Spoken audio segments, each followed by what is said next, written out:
जो आज के इस मंच के लिए बिल्कुल ही उपयुक्त हैं, क्योंकि आज हमारी हिंदी के लिए एक विशेष दिन है। विश्व हिंदी दिवस के अवसर पर आयोजित इस वेबिनार में उपस्थित सभी लोगों का उर्गहवर से मैं प्रसून, राष्ट्रीय सेवा योजना इकाई का स्वयंसेवक और आज के कार्यक्रम का संचालक, स्वागत व अभिनंदन करता हूं। कार्यक्रम की सुखद शुरुआत और निर्विघ्न समाप्ति के लिए हमेशा से ईश्वर की प्रार्थना करने की परंपरा रही, क्योंकि प्रार्थना नम्रता की पुकार, आत्मशुद्धि व आत्मनिरीक्षण का आह्वान है। तो इस क्रम में मैं सरस्वती वंदना के लिए प्रजापति को आमंत्रित करता हूं कि आप आए और मां सरस्वती की वंदना का परिशीलन करें। प्रजापति जी। प्रसून, मेरी आवाज क्लियर आ रही है? हाँ प्रजापति जी, आपके शब्द स्पष्ट हैं। हाँ जी। अस्मभ्यहं प्रजापतिः, इदानीं द्वितीय वर्षस्य छात्रास्मि। सरस्वती वंदनायाम् उच्चारणामि, कृपया शृण्वन्तु। या कुन्देन्दुतुषारहारधवला, या शुभ्रवस्त्रावृता, या वीणावरदण्डमण्डितकरा, या श्वेतपद्मासना,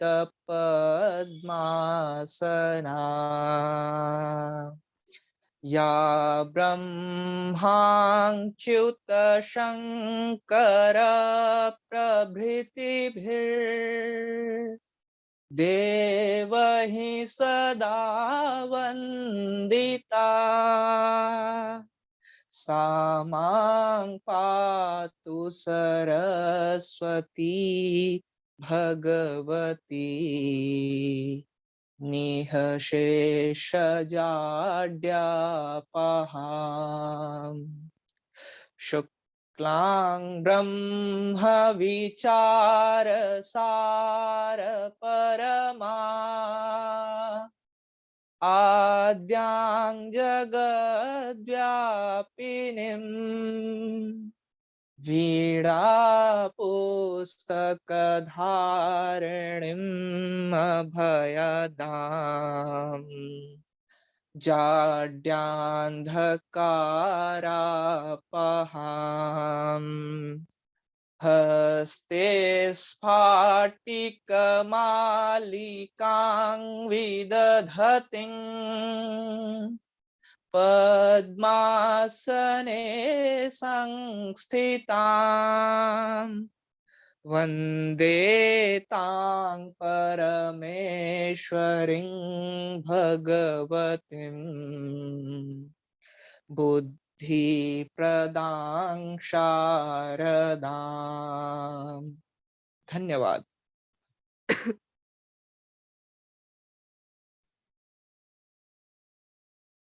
बहुत धन्यवाद प्रजापति जी, आपने अत्यंत खूबसूरती से वंदना का उच्चारण किया। मैं सहित उपस्थित सभी लोग आपको सुन मंत्रमुग्ध हो गए। सज्जनों, भाषा वो माध्यम है जिसका देश की एकजुटता, उन्नति, प्रगति, विकास और निर्माण में अत्यंत अपार और अद्वितीय योगदान होता है। और हम गौरवशाली हैं कि हमारे देश में स्वयं सिद्ध भाषा है हिंदी, जो अत्यंत सुगम, सरल, सहज और संस्कार युक्त है, जिसे वैश्विक पटल पर भी काफी लोकप्रियता प्राप्त होती आई है। हिंदी वह भाषा है जो हमारी संस्कृति, हमारे गौरव को दर्शाता है। जब हम भारतवर्ष की बात करते हैं तो हमें ये समझने की आवश्यकता है, भारत नाम केवल किन चीजों से निर्मित हुआ है।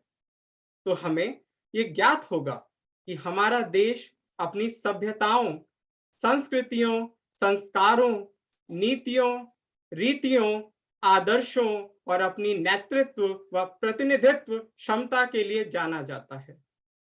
और इन धरोहरों को सुरक्षित, संरक्षित और सर्वविदित और जनमानस को एक सूत्रबद्ध यदि कोई किए हुए हैं तो वो है हिंदी। हिंदी ने राष्ट्र में संयम, शांति, गौरव, वैश्विक पटल पर समुचित सम्मान, भावनाओं का एकत्रीकरण, विविधता में एकता को कायम, नैतिकता, विचारों का संकलन, धर्म मजहब से उठकर एकजुटता को कायम कर रखा है। और यही ऐसे तत्व हैं जिससे एक राष्ट्र निर्मित होता है। कार्यक्रम को आगे बढ़ाते हुए अब मैं हमारे एनएसएस टीम के कर्तव्यनिष्ठ, ओजस्वी, यशस्वी, दिशा निर्देशक व हमारे राजनीति विज्ञान विभाग के सहायक प्राध्यापक और राष्ट्रीय सेवा योजना इकाई के समन्वयक माननीय डॉक्टर अभिषेक प्रताप सिंह सर को सादर आमंत्रित करता हूं कि आप आए और आज के कार्यक्रम के उद्देश्यों पर प्रकाश डालते हुए और हमारे साथ जुड़े आमंत्रित प्रखर वक्ता प्रोफेसर मनोज कुमार सिंह जी का विस्तृत परिचय दें व महोदय का स्वागत करें। अभिषेक प्रताप सिंह सर। धन्यवाद प्रसून, आप सभी लोगों को स्वतंत्रता दिवस की बधाई। कैमरे में प्रॉब्लम आ रही है, मेरे को स्विच ऑन हो रहा है, स्विच ऑफ। जैसा कि आपने अपनी बात में कहा और जैसा कि हम जानते हैं कि हिंदी का महत्व भारतीय जनमानस के लिए सिर्फ किसी वार्षिक उत्सव या उल्लास का विषय नहीं है, बल्कि एक लंबे समय से हिंदी भाषा भारतीय समाज, भारतीय संस्कृति, भारतीय सभ्यता को जोड़ने का काम करती है। इसलिए ये उत्सव सिर्फ कोई भाषाई अभिव्यक्ति न होकर हमारी संस्कृति और हमारे जीवन शैली का एक उल्लास और उसकी प्रगति का सूचक सर, मैं आपको बीच में रोकना चाहूंगा, आपकी भाषा स्पष्ट नहीं आ रही है। तो थोड़ा नेटवर्क का मुझे लगता है इशू हो रहा है। Okay sir. कार्यक्रम को आगे बढ़ाते हुए बड़ा गर्व का विषय है कि आज विषय पर बोलने के लिए हमारे बीच प्रोफेसर मनोज कुमार सिंह जी हैं, जिनको सभी लोग सुनते भी हैं, लेख और उनको अच्छे से जानते भी। उनको औपचारिक परिचय देते हुए प्रोफेसर मनोज सर लगभग 3 दशकों से दिल्ली विश्वविद्यालय में अध्यापन का कार्य कर रहे हैं। 1995 में आधुनिक हिंदी में स्नातक करने के बाद उन्होंने आचार्य हजारी प्रसाद द्विवेदी की इतिहास दृष्टि पर एक बहुत ही अच्छा लघु शोध प्रबंध लिखा और उसके बाद अपने पीएचडी का कार्य उन्होंने दिल्ली विश्वविद्यालय से पूरा किया, जिसमें उन्होंने भक्ति आंदोलन का स्वरूप चिंतन के विषय पे बात की। इसके अलावा अपने जीवन में, अपने अकादमिक जीवन में लगभग 30 से अधिक लेख विभिन्न पत्र पत्रिकाओं में उनके छप चुके हैं। भक्ति आंदोलन और हिंदी आलोचना पुस्तक 2015 में प्रकाशन भी उनके द्वारा किया गया। और उसके अलावा हमारा जनतंत्र और मिथिलेश श्रीवास्तव की कविताएं के ऊपर उनकी 3 और पुस्तकें भी प्रकाशित हो चुकी हैं। कविता, लेख, राष्ट्रीय संगोष्ठियों और अंतर्राष्ट्रीय कॉन्फ्रेंसेस के माध्यम से लगभग पिछले 3 दशकों में हिंदी साहित्य के क्षेत्र में और शिक्षण के क्षेत्र में बराबर योगदान दिया है। आज ये हम सबके लिए बड़ा गर्व का विषय है कि हमारे बीच है। विषय भी उससे जुड़ा हुआ है, विषय की गहरी समझ वो रखते हैं, विषय को वो समझते भी हैं।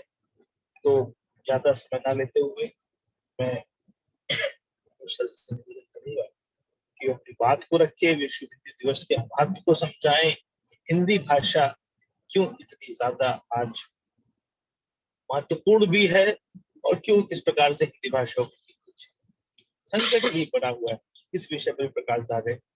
और उसके बाद जो प्रश्न है हमारे छात्र छात्राओं को उसको उत्तर दें। प्रोफेसर मनोज। बहुत धन्यवाद सर। आपको सुनना हर बार ही एक अद्भुत अनुभव रहता है। आपका आभार सर।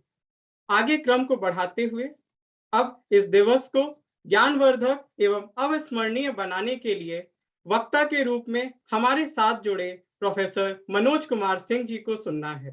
तो मैं बिना समय व्यर्थ किए विराट व्यक्तित्व ओजस्वी वक्ता श्रीमान मनोज कुमार सिंह जी को आमंत्रित करना चाहता हूं और आग्रह करता हूं कि सर आप आए और हमारा ज्ञानवर्धन करें। आदरणीय मनोज कुमार सिंह सर। प्रसून जी धन्यवाद। देशबंधु महाविद्यालय की राष्ट्रीय सेवा योजना इकाई के कार्यक्रम अधिकारी डॉक्टर रूबी मिश्रा जी, अध्यक्ष कृति बिरमानी, उपाध्यक्ष सुजीत मिश्र, कॉलेज के प्राचार्य आदरणीय डॉक्टर प्रोफेसर राजीव अग्रवाल जी, कार्यक्रम के समन्वयक अभिषेक प्रताप सिंह, संचालक प्रसून जी,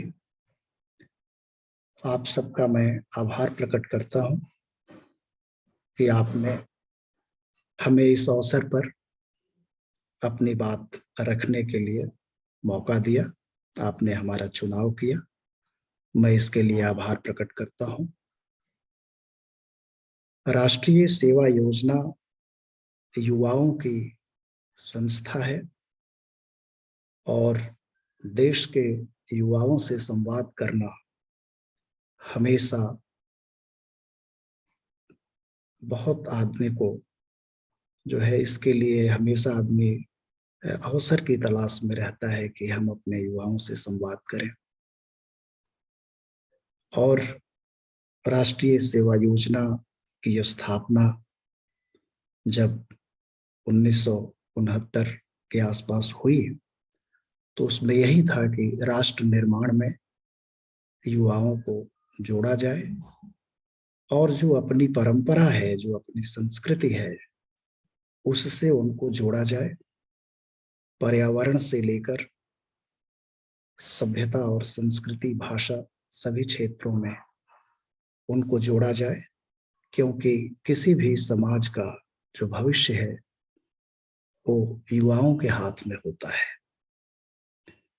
हिंदी भाषा का मैं विद्यार्थी हूं और मैंने ये पाया कि जिस तरह से भारतीय सभ्यता और भारतीय संस्कृति बिना किसी वर्चस्व की राजनीति के फलती फूलती रही है, हम दुनिया के शायद इकलौते देश हैं जब न तो हमने अपने कहीं संस्कृति थोपी है, न हमने अपनी सत्ता थोपी है, न हमने अपनी भाषा थोपी है, लेकिन हम बचे हुए हैं अपने गौरव और सम्मान के साथ। हिंदी इसका उदाहरण है। अगर हम देखें तो 20वीं शताब्दी में जो राष्ट्रीय आंदोलन की शुरुआत हुई उसमें बहुत वाद विवाद, विमर्श, चिंतन के बाद समूचे हिंदुस्तान के राजनेताओं ने, दार्शनिकों ने, कवियों ने, समाज सेवियों ने ये पाया कि हिंदी के माध्यम से ही हम राष्ट्र को जोड़ सकते हैं, संबोधित कर सकते हैं। और हिंदी क्षेत्र के बाहर के लोगों ने हिंदी के विकास में बहुत बड़ा योगदान किया है। ये बहुत बड़ा विषय है और आप सब इससे थोड़ा बहुत वाकिफ तो होंगे ही होंगे। आजादी मिली, संविधान सभा में इस पर बहस हुई और हिंदी क्षेत्र से के बाहर के जो लोग थे, जो मराठी थे, गुजराती थे, तमिल भाषी थे, उन लोगों का आग्रह था कि राजकाज की भाषा हिंदी बनाई जाए और काफी इस पर विवाद हुआ। ये तय पाया गया कि अंग्रेजी सहयोगी भूमिका में होगी, 15 साल का अवसर दिया जाए और फिर हिंदी राष्ट्रभाषा तो है ही है, राजकाज की भी भाषा बनेगी। स्थिति हम सबके सामने है।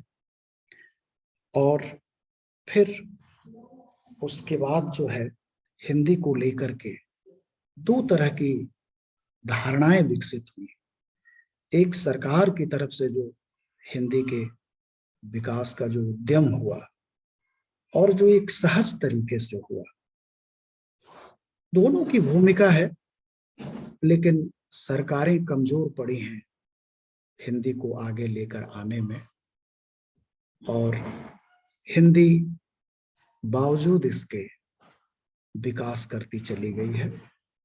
और आज हम जो है विश्व हिंदी दिवस मना रहे हैं। यह हम सब लोगों के लिए गौरव की बात है।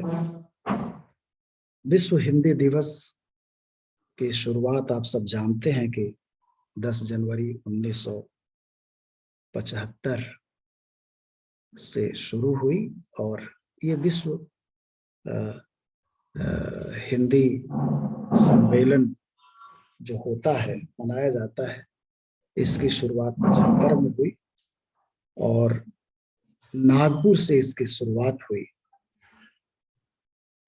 और उसके बाद से लगातार कभी 3 वर्षों में, कभी 5 वर्षों में दुनिया के अलग अलग हिस्से में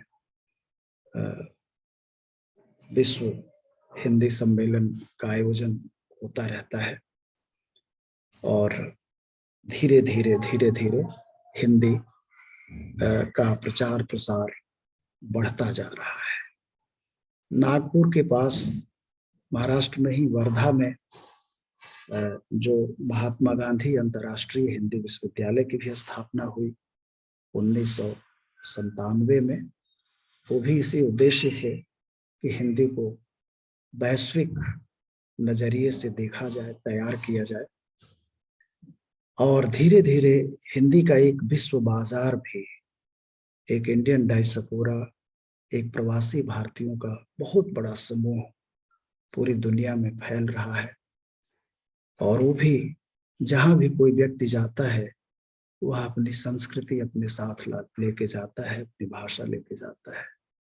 हिंदी इस रूप में भी बहुत विस्तार प्राप्त कर रही है।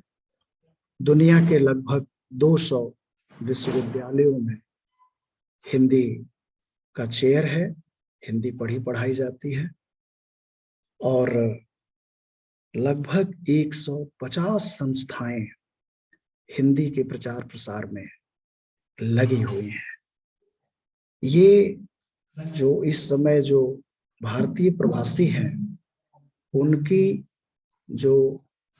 उनका जो आंकड़ा है वो लगभग 4 करोड़ के आसपास है। और इतना ही और मानिए तो 8-10 करोड़ लोग तो दुनिया भर में फैले हुए हैं। और जाहिर है कि उसमें मैं जब हिंदी कह रहा हूं तो एक तमिलनाडु का व्यक्ति जब एक बंगाल के व्यक्ति से संवाद करता है तो वो हिंदी में बात करता है। जब एक कश्मीर का व्यक्ति जब किसी दूसरे राज्य के व्यक्ति से बात करता है तो वो हिंदी में बात करता है। हिंदी की भूमिका अगर हम आप देखें तो संस्कृत, प्राकृत, अपभ्रंश से होती हुई हिंदी हर्ष काल के बाद यानी लगभग 6ठी-7वीं शताब्दी से हिंदी की शुरुआत मानी जाती है। सरहपाद से इसकी शुरुआत मानते हैं। और आप सब जानते हैं कि अनुसंधान में जो चीजें आती हैं वो अंतिम सत्य नहीं होती, उसके बाद भी उस पर अनुसंधान करके हम और पीछे जा सकते हैं। भाषाओं का इतिहास बहुत पुराना है। किसी भी भाषा में आप जाएंगे तो जो डॉक्यूमेंटेशन है, जो हमें प्रमाण मिलता है, उसके आधार पर हम ये कहते हैं कि ये भाषा इतनी पुरानी है। और अनुसंधान होगा तो हमें और पीछे जाना होगा। तो जैसा कि संचालन में ये बात कही गई कि संस्कृत की जो परंपरा है, जो प्राकृत अपभ्रंश की परंपरा है, वो भारतीय भाषाओं में विकसित हुई। और सारी भारतीय भाषाएं लगभग 8वीं 9वीं शताब्दी के बाद से विकसित होती हैं। उनकी आत्मा, उनकी आवाज, उनके मुद्दे एक हैं और तमाम परंपराओं की, भाषा परंपरा की, ज्ञान परंपरा की एक तरह से हम देखते हैं कि प्रगति जो है भारतीय भाषाओं के रूप में दिखाई पड़ता है। जब नानक बोलते हैं, जब कबीर बोलते हैं, तो जो लोग ज्ञान परंपरा को जानते हैं वो जानते हैं कि वो उपनिषद के बहुत करीब है। तो ये जो पूरी परंपरा है वो भारतीय भाषाओं में आती है और जब राष्ट्रीय आंदोलन की शुरुआत हुई तो उसमें ये पाया गया कि हमें एक ऐसी भाषा को अख्तियार करना चाहिए जो संवाद धर्मी हो, जो लोगों को जोड़ती हो। तो अगर आप देखें इसको, राहुल जी ने इस पर बहुत काम किया है, राहुल सांकृत्यायन ने। आप वर्मा में रंगून से शुरू हो जाइए। रंगून से जब आप चलेंगे आसाम की तरफ, तो दो भाषाओं के बीच में हिंदी बोल के आप अपना काम चला सकते हैं। और ये जो विभाजन है देश का और संस्कृतियों का, जो विभाजन हुआ है, ये विभाजन बहुत नकली है। ये सब हम जानते हैं कि हजारों साल की जो मनुष्यता और संस्कृति और सभ्यता का जो इतिहास होता है उसमें ये लकीरें बनती और मिटती रहती हैं। तो अगर आप रंगून से चलेंगे और तेहरान तक अगर आप जाएंगे तो आपको हिंदी काम भर की चीजें उपलब्ध करा देंगे। आप आसाम से बंगाल, बंगाल से बिहार, बिहार से उत्तर प्रदेश, उत्तर प्रदेश से दिल्ली, दिल्ली से पंजाब, पंजाब से अफगानिस्तान, मतलब पाकिस्तान, अफगानिस्तान, ईरान तक चले जाइए। आप देखिए कि जो भाषाएं तुर्की, फारसी, पश्तो, सिंधी, पंजाबी, ये सब भाषाओं से हमारी दूरी इतनी है नहीं जो बना दी गई है। अगर इस रूप में अगर आप देखते हैं तो आप ये समझ लीजिए कि ये दुनिया की सबसे बड़ी भाषा होगी। आज अखबारों में आया है कि हिंदी दुनिया की चौथी सबसे बड़ी भाषा है। ये कहा जाता है कि जो मंदारिन है, जो चीन की एक बहुत बड़ी भाषा है,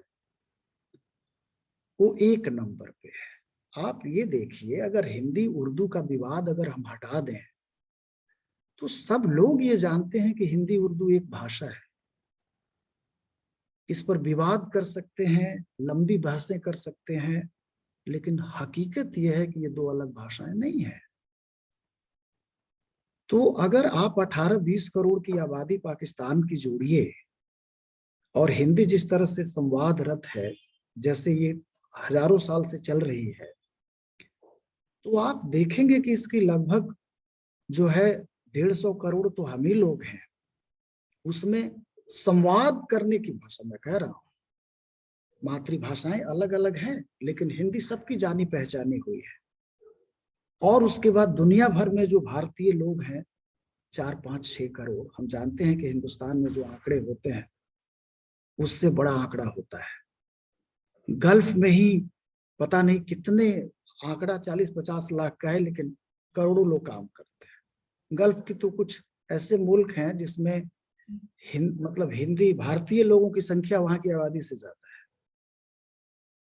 तो यह जो हिंदी का जो विस्तार है, इस विस्तार में सबसे बड़ी जो शक्ति है वो संस्कृति की है, सभ्यता की है। हमारे भारतीय भाषाओं में हिंदी सबको साथ लेकर के चलने वाली भाषा है। इसलिए कभी भी हिंदी को लेकर के कोई बड़ा आंदोलन उस रूप में नहीं हुआ, जबकि सबसे अधिक जो बड़ी आबादी है वो हिंदी के लोगों की है। थोड़ा मैं आप लोगों को जो हिंदी के विकास की जो एक प्रक्रिया रही है और जो आज हम उसको विश्व हिंदी दिवस के रूप में मना रहे हैं, उस पर थोड़े में संक्षेप में मैं कुछ बातें आप लोगों से जरूर कहूंगा। एक तो ये कि जो दिल्ली सल्तनत है और जो मुगल काल है, उसमें दिल्ली सल्तनत से भिन्न मुगल काल में आप देखेंगे कि अकबर से लेकर के औरंगजेब तक सब लोगों ने ब्रज भाषा में कविताएं की हैं। मुगल बादशाहों की हिंदी कविता नाम से प्रोफेसर मैनेजर पांडे ने एक किताब संपादित की है जो राजकमल से प्रकाशित है। संगीत को लेकर के, राग रागनियों को लेकर के, वाद्य यंत्रों को लेकर के, स्थापत्य को लेकर के, इसमें एक बहुत ही सम्मिलित योगदान है। उनके नवरत्नों में सबसे ज्यादा ब्रजभाषा के माहिर लोग थे अकबर के दरबार में। तो इस तरह से जो हमारी हिंदी है, अब हिंदी के खिलाफ काम करने वाले लोग ये कहते हैं कि जो भोजपुरी है वो अलग है, जो मगही है वो अलग है, जो अवधी है वो अलग है, जो ब्रजभाषा है वो अलग है। वो ये फूट डालो और राज करो वाली बात है। नहीं तो किसी भी पंजाबी भाषी व्यक्ति को हिंदी भाषी व्यक्ति से बहुत दिक्कत नहीं है, किसी बंगाली भाषी व्यक्ति को हिंदी भाषी से दिक्कत नहीं है। सब संवादरत हैं, सब अपनी बात कर लेते हैं। हिंदी में भी बात करते हैं, पंजाबी में भी बात करते हैं, बंगला में भी बात करते हैं, तमिल में भी बात करते हैं। तो हम लोग सभ्यताओं के देश हैं, हम संस्कृतियों के देश हैं।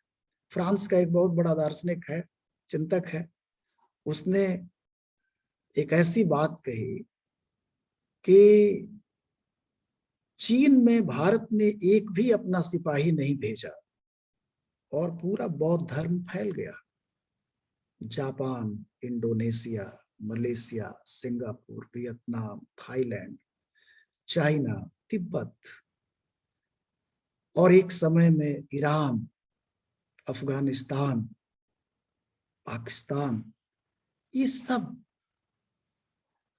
बौद्धों का क्षेत्र था। सिंधु घाटी सभ्यता। तो ये जो पूरी जो इतनी बड़ी विरासत है, जिसको इकबाल कहते हैं कि यूनान, मिस्र, रोमा सब मिट गए जहां से, अब तक मगर है बाकी नामो निशा हमारा। कुछ बात है कि हस्ती मिटती नहीं, मिटाए सदियों रहा है दुश्मन दौरे जहां हमारा। तो जो प्रेम है, जो संवेदना है, जो विवेक है, जो ज्ञान है, जो सहनशीलता है, वो किसी राजनीति से नहीं मिटाई जा सकती। भाषाएं हृदय की उद्गार होती है, वो हमारी आत्मा की अभिव्यक्ति है, उसको राजनीति से नहीं मिटाया जा सकता। तो इस तरह से अगर आप देखें तो जो मंदारिन है, स्पेनिश है, इंग्लिश है, इस नजरिए से अगर आप हिंदी को देखें तो आप समझिए कि दुनिया की सबसे बड़ी भाषा है। हम कमजोर लोग हैं, हम पिछड़े लोग हैं। इस भाषा के पास संस्कृति और सभ्यता तो है, पूंजी कम है। और अगर पूंजी हो इसमें, व्यापार हो इसमें, अगर ये ज्ञान की भाषा बन जाए, ये विज्ञान की भाषा बन जाए, तो आप जानते हैं कि सभ्यताओं के पास धैर्य बहुत होता है। वो 100, 200, 10, 20, 50 साल की राजनीति नहीं करती, वो हजारों साल की राजनीति करती हैं। वो मानवीय संवेदनाओं की राजनीति करती हैं। तो स्मृतियां मिटती नहीं हैं, उनका डॉक्यूमेंटेशन, उनके चिन्ह किसी न किसी रूप में मौजूद रहते हैं। तो इसलिए जो भी इस हिंदुस्तान में आया, शक आए, हुड़ आए, कुषाण आए, मंगोल आए, तुर्की लोग आए, अरबी लोग आए, सब आए, सब इसमें खप गए। सब वो हिंद के वासी हैं, वो सब हिंदी हैं। हिंदी है हम, वतन है हिंदुस्तान। तो ये जो प्रकृति ने ये जो दिया है भारत को, जो हिंदुस्तान को जो गढ़ा है, जो बनाया है, वह 150, 200, 400 सालों के इतिहास में अगर आप इसको देखेंगे तो आप इसकी मर्यादा को कम करेंगे। सनातन परंपरा है लगभग 5-6 हजार सालों से, और ये जितनी स्थापनाएं हैं ये सब पश्चिम के लोगों के बनाए हुए हैं। वो ये कहते हैं कि ये परंपरा सबसे पुरानी परंपरा है। तो अगर हम आप देखें तो सचमुच जो भारतीय संस्कृति है, जो सनातन संस्कृति है, वो भारतीय भाषाओं में पल्लवित पुष्पित हो रही है। वो अंग्रेजी में, फ्रेंच में, जर्मन में, दुनिया की सभी भाषाओं में। एक लेखक, एक नेता विवेकानंद जब अमेरिका में भाषण देने गए और जब उन्होंने बात कही तो बोल अंग्रेजी में रहे थे, लेकिन वो बोल हिंदुस्तान रहे थे, भारत बोल रहे थे, भारतीय संस्कृति बोल रहे थे। तो जिस रूप में हम दुनिया भर में स्वीकृत हो रहे हैं, दुनिया भर के देशों में सबसे सम्मानित अगर कोई नागरिक है तो वो हिंदुस्तान के लोग हैं। लोगों ने सवाल किया कि ऐसा क्यों है? इसलिए कि वो सहिष्णु है, इसलिए कि वो दूसरों को सुनते हैं, इसलिए कि वो दूसरों का सम्मान करते हैं। वो ये नहीं कहते कि मैं श्रेष्ठ हूं। आपकी श्रेष्ठता आपके कहने से नहीं, आपके आचरण से तय होती है। आप बड़े हैं, आपको लोग बड़ा कहेंगे। तो इसलिए शक्ति से, ताकत से, षड्यंत्र से सभ्यताएं नहीं विकसित होती, संस्कृतियां नहीं विकसित होती। राज सत्ता बनते और बिगड़ते रहते हैं। पूरा जो ये पश्चिम और पूरब का द्वंद्व है, ये भौतिकता और आध्यात्मिकता के बीच का द्वंद्व है। मनुष्य की जो बुनियादी जरूरत है वही बुनियादी जरूरत पशुओं की भी है, लेकिन मनुष्य अपने भीतर जो सोचता है, जो उसकी आत्मा है, जो उसका विवेक है, जो उसकी आध्यात्मिक भूख है, वो उसको मनुष्य बनाती है। इसलिए भौतिक जरूरतें पूरा करने में ही सभ्यताएं हाफ जाती हैं। वो कैसी सभ्यताएं हैं जो अपनी आत्मा तक पहुंचती ही नहीं है? पूरा चिंतन, पूरी परंपरा हमारी ये है कि जीवन की जरूरतों को, शारीरिक जरूरतों को कम करके आत्मा और बुद्धि के वैभव का विकास किया जाए। हिंदी लगातार अपनी इस भूमिका को बहुत गंभीरता से समझती है। शांति निकेतन में रविन्द्रनाथ टैगोर को जब 1913 में नोबेल प्राइज मिला तो उस सारे धन से उन्होंने शांति निकेतन बनाया और वहां हजारी प्रसाद द्विवेदी हिंदी के अध्यापक के तौर पे गए। वहां 1938 में उन्होंने हिंदी भवन बनवाया। नेहरू भी उसमें गए, उसमें बहुत सारे लोग गए।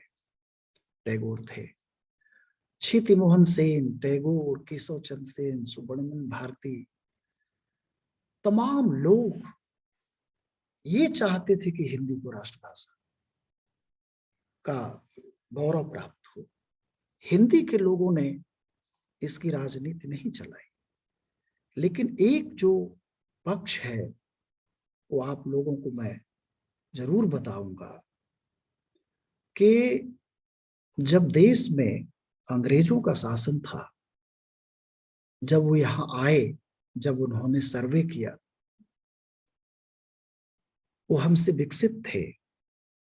जब हम लोग आपस में लड़ रहे थे तब वो लोग विश्वविद्यालय बना रहे थे, तब वो विज्ञान के केंद्र बना रहे थे। वो भी लड़ रहे थे, लेकिन उनको ये बात समझ में आ गई थी कि वैज्ञानिक चेतना के बिना, बड़े उद्योगों के बिना, विज्ञान के बिना हम आगे नहीं बढ़ सकते। तो जब वो आए और जब यहाँ उन्होंने सर्वेक्षण किया, जब काम किया, तो उन्होंने पाया कि ये इतनी बड़ी आबादी है, हिंदू समाज की, और इनकी कोई केंद्रीय भाषा नहीं है। तो लगा कि ये जो राष्ट्र है, इसकी जो भाषा है, इस पर अध्ययन किया जाना चाहिए, इसको देखा जाना चाहिए। फिर एशियाटिक सोसाइटी ने, जॉन गिलक्राइस्ट ने और तमाम लोगों ने जब ये काम शुरू किया, तो उन लोगों को लगा कि ये तो गलत हो रहा है। फारसी की जगह पर उर्दू को कायम करने की लड़ाई चल रही थी। दुनिया भर में लोकतंत्र मजबूत हो रहा था। अमेरिका में लोकतंत्र की स्थापना हो गई थी, यूरोप के कई देशों में लोकतंत्र की स्थापना हो गई, तो डेमोक्रेसी थी। लगा कि ये जो बहुसंख्यक आबादी है, जो बहुत बड़ी आबादी है, इसकी भाषा तो है, लेकिन भाषाएं विकसित होती हैं, जरूरत के हिसाब से बनाई जाती हैं, तो इनको इसका अवसर नहीं मिला। और ये फारसी की जगह पे उर्दू या अंग्रेजी के बदौलत काम नहीं किया जा सकता। उनकी उसमें राजनीति भी हो सकती है, लेकिन तब उनको ये लगा, तो उन लोगों ने इसकी एक शुरुआत की, और बनारस संस्कृत कॉलेज 1791 में बना, और उसमें संस्कृत को पढ़ने पढ़ाने की एक नई व्यवस्था बनाई उन्होंने। ये ज्ञान परंपरा हमारी थी, अपने ढंग से थी, मौखिक परंपरा में थी, पोथियों में थी, लेकिन वो आम लोगों के लिए उपलब्ध नहीं थी। तो वहां से उसकी शुरुआत हुई, और तमाम पांडुलिपियों को धीरे धीरे धीरे धीरे इकट्ठा करना लोगों ने शुरू किया, और हिंदी उर्दू का विवाद बढ़ा। भारतेंदु हरिश्चंद्र, प्रताप नारायण मिश्र, बाल कृष्ण भट्ट, ये लोग तो आते हैं, लेकिन उसके पहले फोर्ट विलियम कॉलेज 1800 ईस्वी में कलकत्ता में बनता है, और इसीलिए बनता है कि नई शिक्षा को नई शिक्षा जो दी जाएगी, गणित की शिक्षा, विज्ञान की शिक्षा, उसकी भाषा क्या। तो उसमें उनको लगा कि नहीं, उर्दू के साथ साथ हिंदी में भी शिक्षा दी जानी चाहिए। तो वहां पे और भारतीय भाषाओं में इसकी शुरुआत हुई, और इधर हिंदी उर्दू की शुरुआत हुई। धीरे धीरे धीरे धीरे ये विवाद बढ़ा, क्योंकि जो राजकाज की भाषा थी, जो अदालतों की भाषा थी, जिसमें फौजदारी और दीवानी मुकदमे चलते थे, जिसमें बहुत बड़ी कमाई होती थी, और वकीलों की एक बहुत बड़ी फौज थी, जो पर्शियन में, जो फारसी में सारे जो कागजात थे उसके वो माहिर थे, वो चाहते थे कि उनका वर्चस्व बना रहे। और ये लड़ाई चली, और इसमें पंडित मदन मोहन मालवीय बाद के दिनों में, जो 3 बार कांग्रेस के अध्यक्ष रह चुके थे, उनको ये लगा कि नहीं, हमें नागरी लिपि को लेकर के, इस पर विवाद हुआ कि फिर नागरी लिपि हो या पर्शियन लिपि हो। इस विवाद पर बहुत लंबा चौड़ा विवाद चला, वर्षों चला। हिंदी उर्दू पर बहुत हमले हुए, हिंदी को गंवारों की भाषा के लोगों ने कहा, उर्दू को कहा बहुत शहरी लोगों की भाषा है। ये विवाद चला, लेकिन जो बहुसंख्यक लोगों की आवाज थी, जो कमजोर लोगों की आवाज थी, धीरे धीरे उसकी जीत हुई। और पंडित मदन मोहन मालवीय ने नागरी लिपि को लेकर के, भारतेंदु ने भी अपने समय में ये किया था, हजारों लाखों लोगों के सिग्नेचर अंग्रेज अधिकारियों के सामने रखे गए कि ये लोग चाहते हैं कि अदालत की भाषा, लिखने पढ़ने की भाषा हिंदी और नागरी लिपि हो।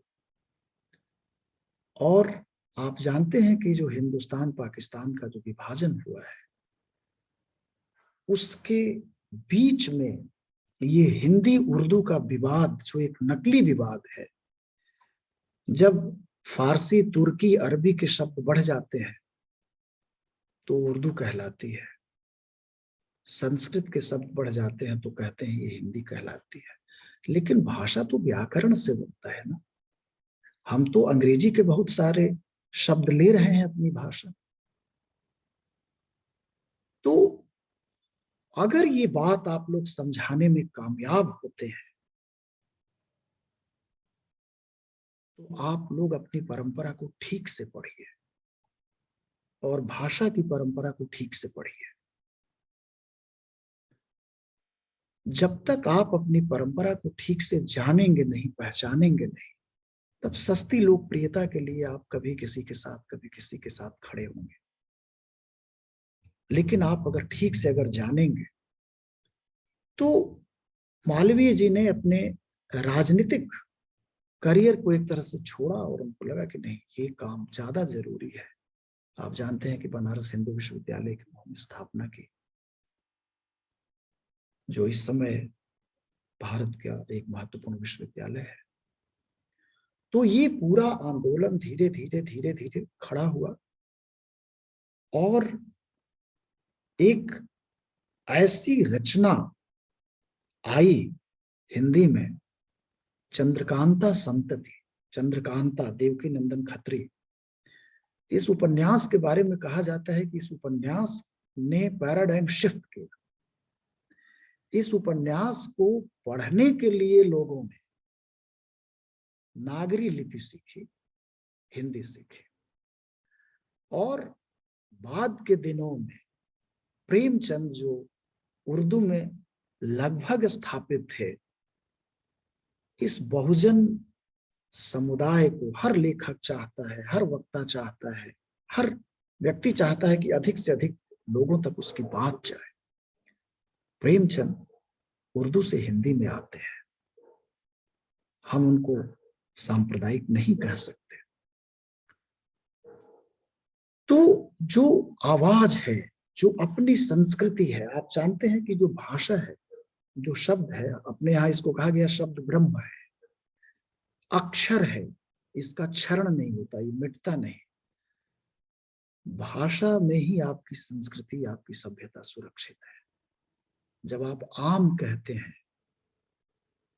जब आप कदम्ब कहते हैं, जब आप मछली कहते हैं, जब आप हिमालय कहते हैं, जब आप चंदन कहते हैं, तो इसकी स्मृति परंपरा हजारों साल पीछे आपको ले जाती है। आपके मौसम, आपके गीत, आपके राग, आपके द्वेष, सब आपके मिथक। तो भाषा को अगर आप बचाते हैं तो आप अपनी संस्कृति को, अपनी सभ्यता को, अपने देश को और अपने को आप बचाते हैं। ये बहुत बड़ी जिम्मेदारी है। आप जो मिस्र है, जो यूनान है और जो सिंधु घाटी सभ्यता है, अगर आप ये देखें तो जो रोम था उसने जो धर्म अख्तियार किया और अपने पुराने धर्म को भूल गया। ग्रीस भी, यानी प्री क्रिश्चियनिटी, ईसाई धर्म के पहले एक ये भी आंदोलन धीरे धीरे दुनिया भर में दिखाई पड़ रहा है कि लोग अपने जिस धर्म में हैं उसके पीछे अपने इतिहास में लौटने की भी कोशिश कर रहे हैं। ये मनुष्य का बहुत स्वाभाविक एक रुझान होता है कि वो अपने रूट्स को जाने। जब लोग, यूरोप के लोग जब अपने रूट्स की तरफ जाते हैं तो वो जो है ग्रीक ट्रेजेडी में जाते हैं, ग्रीक रचनाओं में जाते हैं। तो वो जब अपने संस्कृति में, अपने मिथक में वो जाते हैं तो धर्म बहुत छोटा दिखाई पड़ता है सभ्यताओं के सामने, संस्कृतियों के सामने। संस्कृति का एक हिस्सा है धर्म, एक पक्ष है धर्म। संस्कृति बहुत बड़ी है और संस्कृतियों का संरक्षण सबसे अधिक भाषा करती है। शब्द करते हैं। इसलिए ये बहुत जरूरी हो जाता है कि आप अपनी भाषा के प्रति जागरूक हो। बहुत बड़ी भूमिका इसमें हमें भूलना नहीं चाहिए। इसमें बहुत बड़ी भूमिका हिंदी के विकास में, इसको विश्व पटल पर ले जाने में बहुत बड़ी भूमिका है हिंदी सिनेमा का। हिंदी सिनेमा ने लगभग 100 साल की उसकी उम्र है, और खड़ी बोली हिंदी का जो ये रूप है, ये है तो बहुत पहले से, अमीर खुसरो से इसकी शुरुआत इस रूप की हो जाती है, और खड़ी बोली बहुत ज्यादा जो है विकसित हुई उर्दू वाली परंपरा में। लेकिन हिंदी सिनेमा ने, तकनीकी ने इसको बहुत विस्तार दिया है। रूस में हिंदी भाषी लोग कम है, लेकिन एक जमाने में हिंदी सिनेमा की वहां तूती बोलती थी। अफगानिस्तान में, ईरान में, अब तो भारतीय लोग जो दुनिया भर में हो तो देखते ही हैं, वहां के लोग, चीन में हिंदी फिल्में बहुत लोकप्रिय है। तो इस तरह से अगर हम देखें तो भाषा के प्रति जो संवेदनशीलता, जो गंभीरता, जो जागरूकता चाहिए, और हमारे बुजुर्गों ने जो इसकी सेवा की है, संस्कृत, पाली, प्राकृत, अपभ्रंश, भारतीय भाषाएं, आप अंग्रेजी जानिए, आप फ्रेंच जानिए, आप तमिल क्षेत्र से हैं तो जरूर तमिल जानिए, भोजपुरी क्षेत्र से हैं भोजपुरी जानिए, लेकिन हिंदी की जो भूमिका है उसको आपको कम करके नहीं आंकना होगा। तमाम देशों में और भी भाषाएं हैं। चीन में क्या सिर्फ मंदारिन है? नहीं है, बहुत सारी भाषाएं हैं। तो आप इस रूप में हिंदी को देखिए कि हिंदी किस तरह से हमारी सांस्कृतिक और हमारे सभ्यता को एक तरह से समेटने वाली भाषा है, जोड़ने वाली भाषा है। वो लश्कर की भाषा है। उर्दू वाले कहते हैं कि लश्कर सेना की भाषा थी, उससे विकास हुआ। बाजार की भाषा है। दुनिया का बहुत बड़ा उपभोक्ता समाज हिंदी में है। इसलिए आप देखिए कि दुनिया की जितनी टेक्नोलॉजी है, अपने को सब हिंदी में उपलब्ध करा रहे हैं। तो अगर हम अपनी सभ्यता, अपनी संस्कृति को गहराई से समझेंगे तो हमें किसी बहुत बड़े वितंडा की जरूरत नहीं है और किसी राजनीतिक सहारे की जरूरत नहीं है। लोग भाषाओं को, संस्कृतियों को के वाहक होते हैं, लोग इसका विस्तार करेंगे। लेकिन संस्थाओं को, विश्वविद्यालयों को इसके महत्व को और अधिक समझना चाहिए, संरक्षित करना चाहिए। मैनेजमेंट में डॉक्टर्स को, इंजीनियर्स को, सबको भाषा पढ़ाई जानी चाहिए। कोरम के रूप में वो है, लेकिन साहित्य को जब तक आप, भाषा को जब तक आप पढ़ेंगे नहीं, आप अपने राष्ट्र से प्रेम कर ही नहीं सकते। राष्ट्र है क्या? राष्ट्र एक सिर्फ भूखंड नहीं है, उसमें जो मानवीय गतिविधियां हैं, जो प्रकृति है, जो ईश्वर प्रदत्त है या प्रकृति प्रदत्त है, लेकिन उसमें जो मानवीय प्रयास है वही तो संस्कृति है। तो और प्रकृति और संस्कृति का जो सहअस्तित्व है, उसकी भूमि है भारत। इसलिए ये सनातन है। और सब साथ साथ जैन धर्म, बौद्ध धर्म, हिंदू धर्म, इस्लाम, यहूदी, ईसाई, सिख, सब चल रहे हैं, सब साथ हैं, कहीं कोई विरोध नहीं। तो इस तरह से दुनिया के लिए, जिसको हम आजकल बोलते हैं कॉस्मोपॉलिटन, हम भारतीय लोग हैं। दुनिया भर के लोग अपने देश में स्थान देते हैं कि बाहर के लोगों को रखा जाए ताकि मिक्स कल्चर हो, मिश्रण हो संस्कृतियों का, लोगों में उससे सहनशीलता आएगी। आप किसी भी सभा में जाइए, किसी क्लासरूम में जाइए, बाहर अपने क्लास को पलट के एक बार देखिए, दुनिया में जितनी शक्लें हैं, जितने रंग हैं, सब आपको दिखाई पड़ेंगे। हम हिंदुस्तान नहीं है, हम विश्व हैं। और ये कोई कथा नहीं है, ये सच है। हर रंग के, हर शक्ल के लोग एक क्लास में होते हैं। तो हम समझें कि हम हैं क्या। हम जो 5,000, 7,000, 10,000 साल में जो बने हैं और बचे हैं, वो इसलिए बचे हैं। कुछ बात ये है, और वो काम अपनी सीमाओं में हिंदी कर रही है, चुपचाप कर रही है। और जो भरा नहीं है भाव से, बहती जिसमें रसधार नहीं, वह हृदय नहीं है, पत्थर है जिसमें स्वदेश का प्यार नहीं। स्वदेश जो है, जो स्वराज है, जो स्वदेश है, वो स्वभाषा के बिना संभव नहीं है। निज भाषा उन्नति है, सब उन्नति को मूल, बिन निज भाषा ज्ञान के मिटत नहीं को सूल। भारतेंदु ये बात कहते हैं। तो जब तक आप अपनी बात, दिल की बात तो आप अपनी भाषा में कहते हैं, तो आप ज्ञान की भी बात अपनी भाषा में कहिए, विज्ञान की भी बात अपनी भाषा में कहिए, हृदय की भी बात अपनी भाषा में कहिए। हिंदी चुपचाप सेवारत है।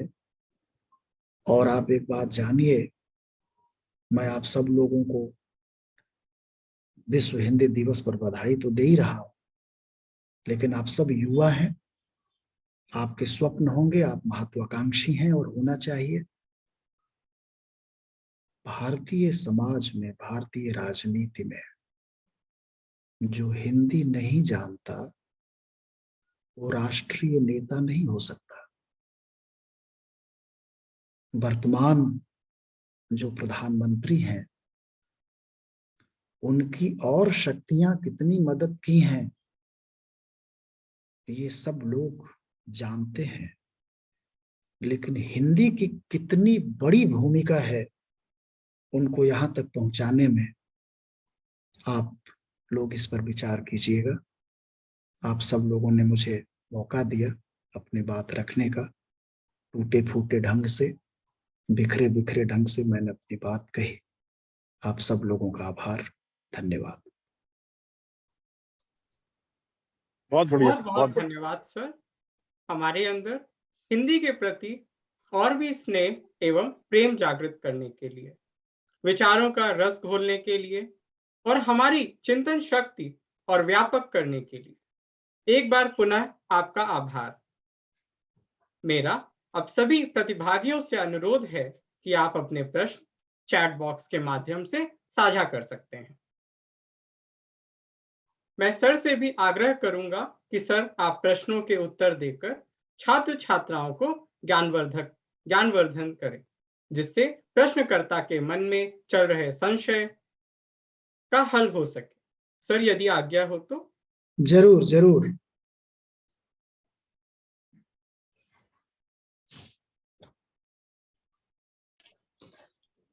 सर पहला जितनी सहज प्रश्न, हिंदी भाषा है, मनोज सर ने उतनी सहजता से ही जो है पूरा विषय जो है सबके सामने रख दिया है। भाषा के उदय से लेकर संस्कृति, साहित्य, समाज, सच में मैं बराबर सुन रहा था। Very insightful and very rich. जी जी, शुक्रिया पूछिए, भाई। प्रश्न पूछिए। जी प्रसून। आदरणीय सर, पहला प्रश्न हमारी स्वयं सेविका शिवानी कुमारी की तरफ से है। वे पूछती हैं, नई शिक्षा नीति के अंतर्गत हिंदी का विकास किस प्रकार संभव है? देखिए, लगभग 1980 के बाद नई शिक्षा नीति बनी है और उसमें सबसे अधिक भारतीय भाषाओं में शिक्षा दिया जाने पर बल है।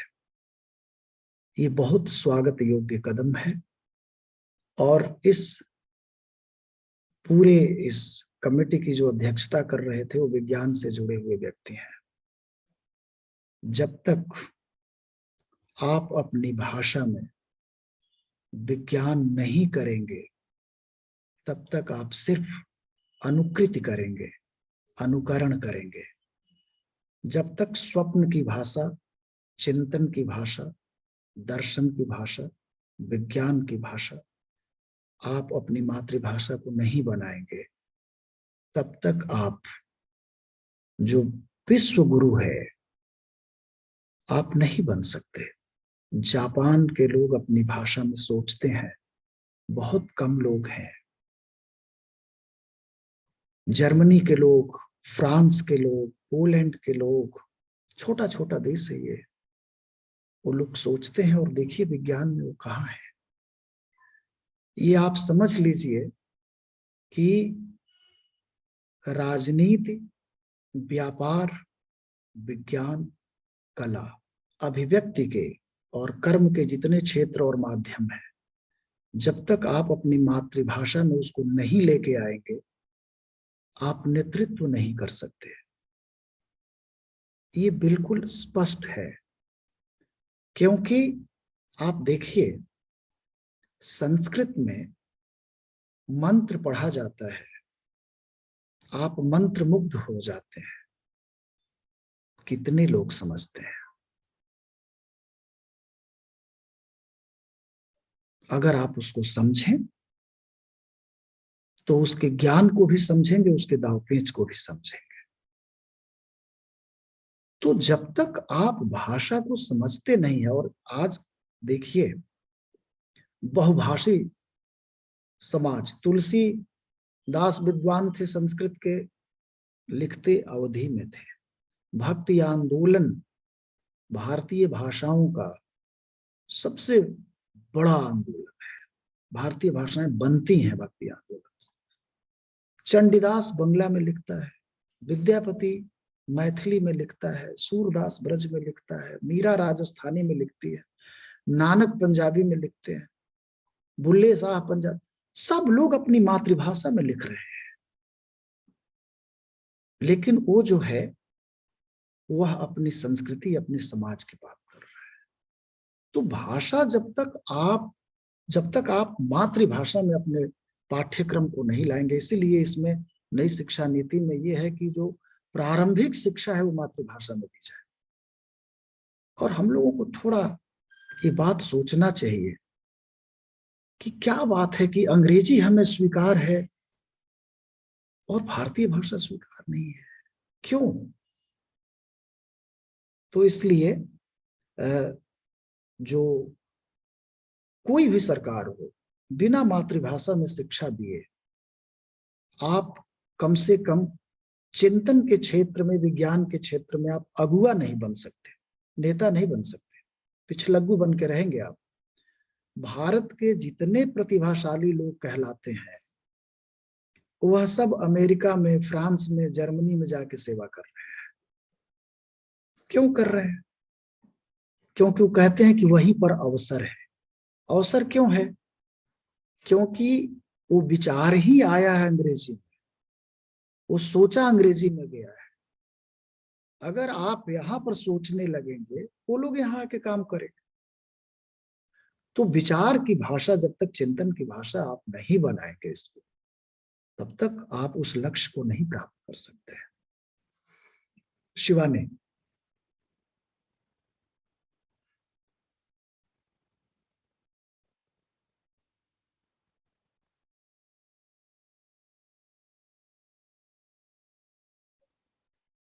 हाँ प्रसून, और कोई सवाल है? धन्यवाद सर। अगला प्रश्न भव्या जी की तरफ से है। वो पूछती हैं, वर्तमान परिप्रेक्ष्य में हिंदी को समुचित सम्मान नहीं मिल पा रहा है, इसके मुख्य कारण? देखिए भव्या, मैंने ये बात बताई कि एक समय था, आज से लगभग 70-80 साल पहले, कि हिंदी को भाषा ही नहीं लोग मानते थे। आज हिंदी देखिए कहाँ है। सम्मान अर्जित करना पड़ता है। सम्मान भीख में दी जाने वाली चीज नहीं है। अगर हम लोग सत्याग्रही होंगे, हम लोग परंपरा प्रेमी होंगे, तो हमारी भाषा स्वीकृत होगी, विकसित होगी। हम अच्छी फिल्में बनाते हैं तो दुनिया के लोग देखते हैं। हम अच्छा साहित्य रचते हैं तो दुनिया के लोग उसको पढ़ते हैं। जो हमारा कर्म है, जो हमारा उद्यम है अपनी भाषा को लेकर के, अगर हम भाषा के प्रति गंभीर होंगे तो हमारी भाषा को सम्मान जरूर मिलेगा। ये सम्मान कोई और नहीं देगा, ये हम लोगों को अर्जित करना होगा, उद्यम से, लिख के, बोल के, काम करके, अच्छा अनुसंधान करके। जी धन्यवाद सर। अगला प्रश्न आयुषी शर्मा की तरफ से है। वे पूछती हैं, हिंदी का भारतवर्ष में व्यापक प्रचार कैसे संभव है? इसके प्रति आकर्षण जागृत करने के कुछ माध्यम। देखिए आयुषी, एक तो ये है कि जो हिंदी साहित्य है, इसका भारतीय भाषाओं में बड़े पैमाने पर अनुवाद होना चाहिए, और भारतीय भाषाओं का भी हिंदी में अनुवाद होना चाहिए, बाकी भारतीय भाषाओं का। जब हम उनकी संवेदनाओं को पढ़ेंगे, जब वो हमारी संवेदनाओं को पढ़ेंगे, तो हम पाएंगे कि हम बहुत करीब हैं। जब हम उत्तर से जाते हैं दक्षिण और बृहदेश्वर टेम्पल देखते हैं, जब हम वहां के खेत देखते हैं, जब हम वहां के ताड़ के वृक्ष देखते हैं, पेड़ देखते हैं, वहां के लोगों को देखते हैं, तो लगता है तो हम बिल्कुल एक हैं। हम आवाजाही बढ़ाएं, हम लोग ज्यादा से ज्यादा घूमें, देशाटन करें, बहुत यात्राएं करें, एक दूसरे के साहित्य को पढ़ें। हम अगर आप बंगला पढ़ेंगे तो आपका बंगाली साथी हिंदी भी पढ़ेगा।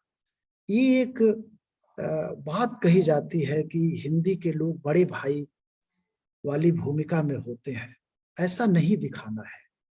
हम सब भारतीय भाषाएं उसी अपनी परंपरा, अपनी सभ्यता, अपनी संस्कृति का वहन कर रहे हैं। हम सब मिल करके भारत हैं। तो इसलिए जो है, हम लोग दूसरे भाषाओं के प्रति, हम सब लोगों का ये इसमें है, नई शिक्षा नीति में है, पहले वाले में भी ये बात थी, त्रिभाषा, 3 भाषाएं कम से कम, एक संपर्क भाषा, एक मातृभाषा और एक पठन पाठन। तो ये जो है, इसमें भी है कि उत्तर के लोग दक्षिण की एक भाषा जरूर सीखें, दक्षिण के लोग उत्तर की एक भाषा जरूर सीखें। इस मामले में हिंदी पट्टी के लोग थोड़ा सा जो है उदासीन है भारतीय भाषाओं के प्रति। वो सब हमारा खजाना है।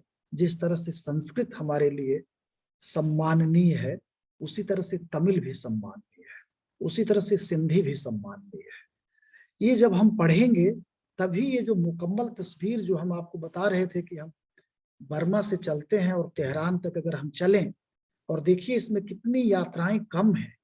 हम अमेरिका घूमने और यूरोप घूमने चले जाते हैं, जापान चले जाते हैं, लेकिन हम ईरान घूमने बहुत कम जाते हैं। देखिए ये क्या राजनीति है कि हम आपस में इतने पड़ोसी हैं, इतने करीब हैं, और हमारा आना जाना बंद है। आप पाकिस्तान में जाइए, खालिस हिंदी चलती है।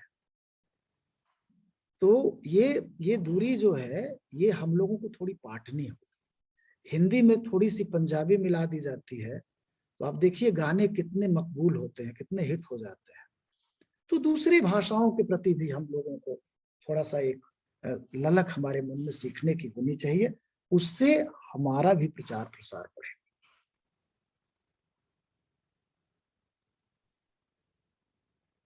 आपका धन्यवाद सर। समय सीमा को ध्यान में रखते हुए हम मात्र इतने ही प्रश्न लेंगे। बहुत आभार सर, सारे प्रश्नों का उत्तर देने और इतने अच्छे से हमें समझाने के लिए। हम सभी आपको सुनकर अत्यंत उत्साहित हुए। बहुत साधुवाद सर। जी, आप सब लोगों का आभार। वेबिनार अत्यंत सुंदर रहा। इस वेबिनार को संभव बनाने में सभी व्यक्तियों का सहयोग अपार है। तो अंत में उनके सहयोग के प्रति कृतज्ञता ज्ञापित करने के लिए मैं आमंत्रित करता हूं इस एनएसएस इकाई की अध्यक्षा कृति जी को कि आप आए और सभी का धन्यवाद ज्ञापन करें। हाँ जी प्रसून, मेरी आवाज आ रही है? हाँ कृति जी, आपके शब्द स्पष्ट हैं। ठीक है। मैं Kriti Virmani, NSS unit Deshbandhu college की अध्यक्षा, इस कार्यक्रम में जुड़े सभी प्रतिभागियों को धन्यवाद ज्ञापित करती हूँ। मैं अपने देशबंधु कॉलेज के प्राचार्य डॉक्टर राजीव अग्रवाल जी का विशेष रूप से धन्यवाद करती हूँ, जिनका हमें सदैव मार्गदर्शन हमें मिला है। मैं आज के कार्यक्रम के मुख्य वक्ता प्रोफेसर मनोज कुमार सर को धन्यवाद करती हूँ, जो अपना बहुमूल्य समय से समय निकालकर हमारे बीच आए व हमारा मार्गदर्शन किया। मैं डॉक्टर रूबी मिश्रा, हमारी प्रोग्राम ऑफिसर, हमारे को कन्वीनर डॉक्टर वर्षा बवेजा और सभी teacher coordinator Alok sir, Jagpal sir, Monika ma'am, Robin sir, Abhishek sir और आशुतोष सर को धन्यवाद करती हूँ। आप सभी का हमेशा मार्गदर्शन व सहयोग प्राप्त होता रहा है। इस कार्यक्रम में जुड़े सभी प्रोफेसरों का भी धन्यवाद करती हूँ। आप हमारे कार्यक्रम में जुड़े और आज कार्यक्रम में जुड़े सभी प्रतिभागियों को मैं धन्यवाद प्रकट करती हूँ।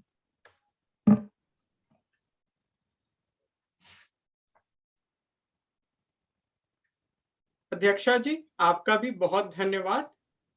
आप सभी से अनुरोध है कि भविष्य की गतिविधियों के लिए एनएसएस इकाई को सभी सोशल मीडिया हैंडल्स @nss.dbca पर फॉलो करें, जिसके लिंक्स चैट बॉक्स में साझा कर दिए गए हैं। ठीक है। कार्यक्रम के सुखद समापन के लिए मैं सजग को कल्याण मंत्र के उच्चारण हेतु आमंत्रित करता हूं। स्वागत है सजग जी। ओम सर्वे भवन्तु सुखिनः, सर्वे सन्तु निरामयाः, सर्वे भद्राणि पश्यन्तु, मा कश्चित् दुःखभाग् भवेत्। ओम शांति शांति शांति।